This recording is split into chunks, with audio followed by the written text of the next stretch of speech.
Strong people ఎప్పుడు win అవుతారు అనుకుంటాం.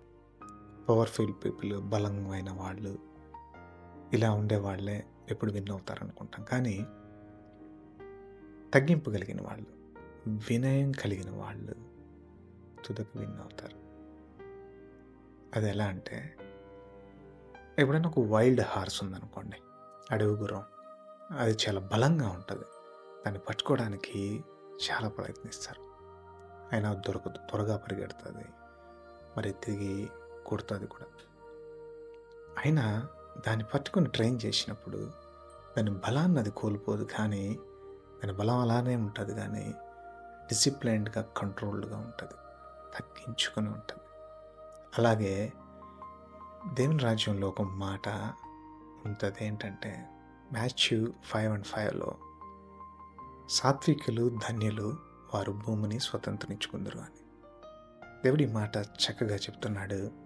ఏంటంటే సాత్వికం కలిగిన వాళ్ళు, వినయం కలిగిన వాళ్ళు. వినయం అంటే ఏదో బలం లేని వాళ్ళు, వీక్గా ఉండేవాళ్ళు, లేదంటే చేతగాని వాళ్ళు కాదు. కానీ బలం కలిగిన వాళ్ళు, అన్నీ చేయగలిగిన వాళ్ళు కూడా ఆ యొక్క సిచ్యువేషన్లో కంట్రోల్గా ఉంటూ తగ్గించుకొని దేవుని యొక్క టైమింగ్ కోసం ఆధారపడేవాళ్ళు. అంటే కోపం వచ్చినప్పటికీ తగ్గించుకొని ఉండేవాళ్ళు, తొందరలో నిర్ణయాలు తీసుకోకుండా ఉండేవాళ్ళు. ఇలా అనేక రకాలుగా వాళ్ళని వాళ్ళు కంట్రోల్డ్గా ఉంచుకునేవాళ్ళు ధన్యులంట. ఎందుకంటే వాళ్ళే ఫైనల్గా భూమిని స్వతంత్రించుకుంటారు అని చెప్తారు. పవర్ఫుల్గా, యాంగర్గా, ఈగోయిస్టిక్గా ఉండేవాళ్ళు ఈ నిమిషంలో గెలవచ్చేమో.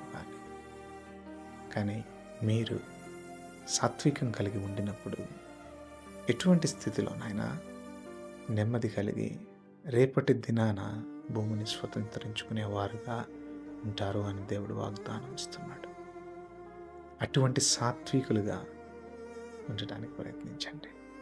అటువంటి సాత్వికం కలిగి తగ్గించుకొని ఉండడానికి బలహీనులా కాదు, తగ్గింపు, వినయ మనస్కులు అయ్యి ఉండే వాళ్ళని దేవుడు ఈరోజు కోరుకుంటున్నాడు.